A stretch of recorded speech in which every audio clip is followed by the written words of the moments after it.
In the Gospel of John, Jesus does something really fascinating. He doesn't just tell us what he does, he tells us who he is through this incredible series of I am statements.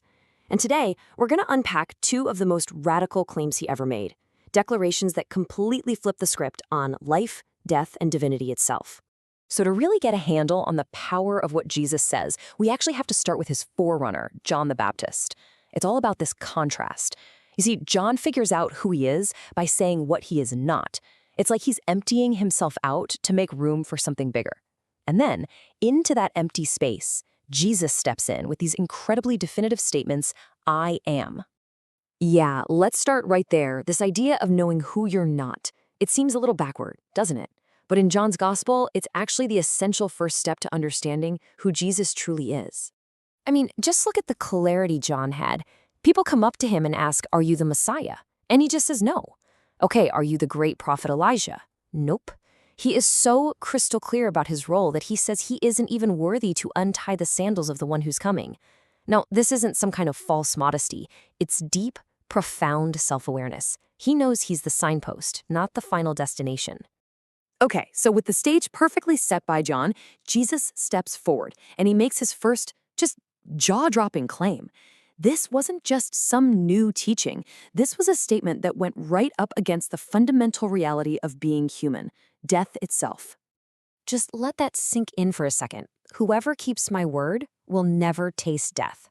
Can you imagine hearing that for the first time? Everyone listening knew that the greatest heroes of their faith, Abraham, all the prophets, they all died. Physical death was just a fact of life. So what on earth could Jesus possibly mean?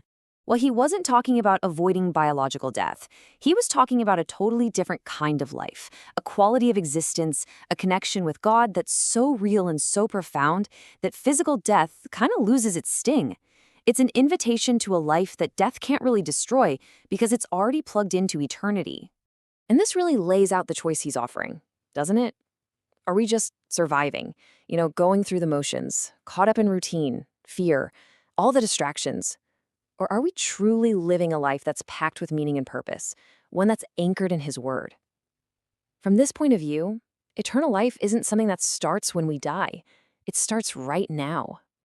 Now, as shocking as that first claim was, the second one just takes it to a whole other level. If that first statement redefined life, this next one, well, it redefines God himself. Before Abraham was, I am. This is, without a doubt, one of the most explosive sentences ever spoken. Think about it. He's taking the single greatest figure in Jewish history, the father of their faith, and he's not just saying he's older. He's putting himself in an entirely different category of being. What he's doing here is creating this infinite distance between the creature and the creator. It's not a comparison of greatness, like saying one person is smarter than another. No, this is the difference between the painting and the painter. They're not even playing the same game. And this table really clarifies the distinction. You've got Abraham, the creature. He was created. Then you have Jesus, the creator. He's uncreated. Abraham was born into time. Jesus is eternal. And look at this key difference here. Abraham is the father of faith. He's a great example of how to believe. But Jesus is the object of faith. He's the one in whom we believe. The difference is just absolute. And the key, the real secret, is in the grammar. It's so simple but so profound. He doesn't say, before Abraham was, I was. That would just put him earlier on the same timeline. No, he says, I am. He is taking on the divine name, the very name God revealed to Moses at the burning bush. It is a direct, unmistakable claim to be the timeless, eternal God. So after these two absolutely radical claims, what happens next? How did the people who were standing right there listening to him react? And what does their reaction tell us about the choice that we all have to make? Well, their reaction wasn't confusion or debate. It was immediate, and it was violent. They picked up stones to execute him right there on the spot. But why? Why such an extreme response? Here's the crucial part.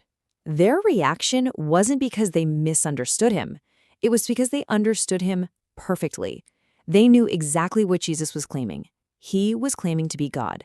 And according to their law, that was blasphemy, a crime punishable by death. But for those who believe him, that claim changes absolutely everything. Our identity isn't just about our family history or our job title anymore. Through faith, we become something more. We're called friends of Christ, members of his body, and sharers in that very same eternal life he promised, a life that death just can't touch. Which brings us right back to where we started, with John the Baptist. He knew who he was not so that he could point clearly to the one who is. And so the final question this leaves us with is a really personal one. In your own life, who are you not? What do you need to let go of so that you can cling more tightly to who Jesus says he is?